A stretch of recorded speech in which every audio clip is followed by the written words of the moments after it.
Well, by linking it to other issues. First of all, between us and the Palestinians, everything is ideological. Everything is identity. Everything is life and death. And feelings run very high. At the end of the day, it's peace that is the strongest ideology. And it's that view of a common goal that allows you to have crisis in negotiations that can be overcome. If you don't have that common goal of peace based on equality, mind you, and mutual respect, then every small crisis, as we had in the Netanyahu days, is an earthquake. But when it comes to the future, you have a new vista. You have a new chance. And you know, they say the Jewish people have a long memory. What we need is a rich imagination today.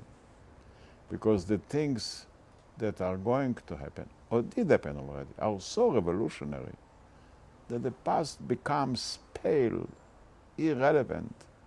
Today I would be very reluctant to teach my children history. What is history after all? A chain of wars, of bloodshed, of hatred, of generals. The whole history was written with red ink. Now, I don't say that our fathers and forefathers were terrible people, but they used to live in a different world, in a world where nations and tribes and individuals made their life from land and natural resources. So they have to defend it or to extend it. They needed borders and armies and occasionally went to war. Today, when your wealth is stemming from ideas, from science and technology, what do you need borders? You cannot afford them anyway. What do you need wars for? And I believe I don't know how to define myself. I think that I'm looking not at the future, I'm looking at the present. And I see the call of the future. I see before my eyes a changing world, a revolutionary one.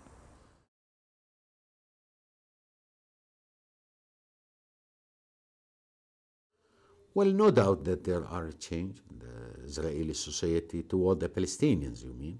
Yes, there are, and even between the leaders. If I compare how it is today and how it was in 1993, 94, there are a big difference. But things, I think we can do it in equal basis, and not just only as a father who helps his children, you know. We can do it, and we, the Palestinians, have enough experience in a different way, whether in construction and economy and business and etc.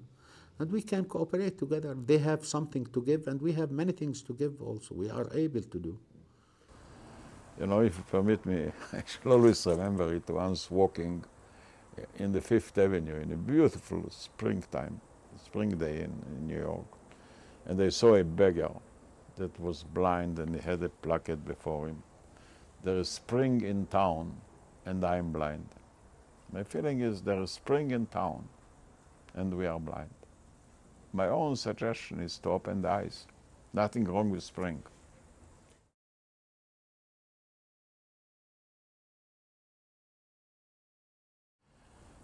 Yes, I think in spite of the mountains of difficulties and oceans really of suspicion, somewhere there is a hidden solution that will not force Israel to depart from her initial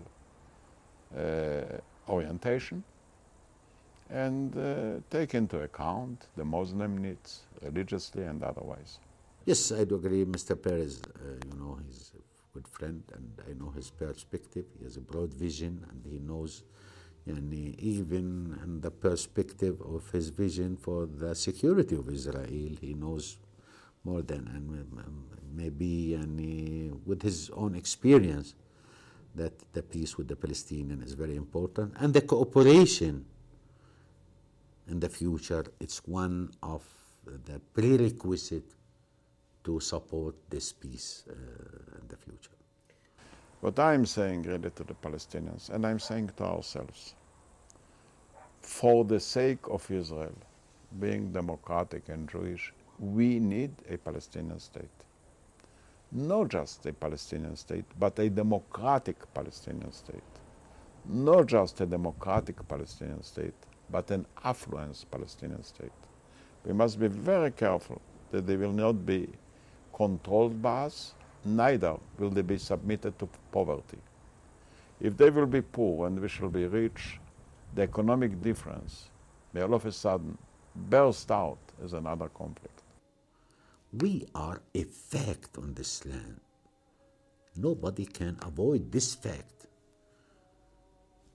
The Palestinian can be very good, the most important element of security, not here for Israel, but in the region also. And the Israeli, we never underestimate how also they are, and they are important element of the peace in the region. So what we have to do sincerely is to help them to arrive to the shores of democracy. The Palestinians are a highly intelligent people, and they may well become the real first democratic experience in their own world. And we have to help them to build a high technology. You know, even if we shall give them whatever they want, still they won't have much land, and we won't have much land. We shall have to make them and us our life from our brains and better work on the brains. You cannot extend the land, but there is no reason to limit your brains. And I think if we shall do it, we shall behave wisely. And from our point of view, the better the Palestinians we shall have it, the better a neighbor we shall have. If you don't, in the bottom of your heart, believe that we have to live in peace with our neighbors, it's only the passionate, optimistic people that can make it.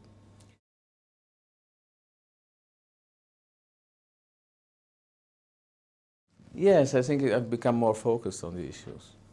I think I was always a peace ideologue, if you want.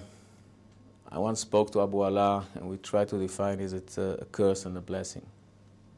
It's both, because it hunts you, but you continue to pursue it. And it's still a fairly long way to travel.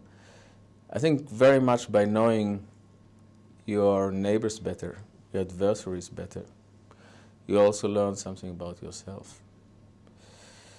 In conflict, it's very important to know the details.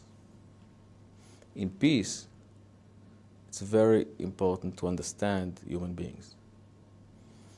And there's something in there for those who are involved where you understand the other side much better, but to some degree it reflects on you. You also begin to understand yourself a little better. But this is an ongoing process, and this is what Abu Allah then concludes in that discussion. It's a curse blessing that will never leave us.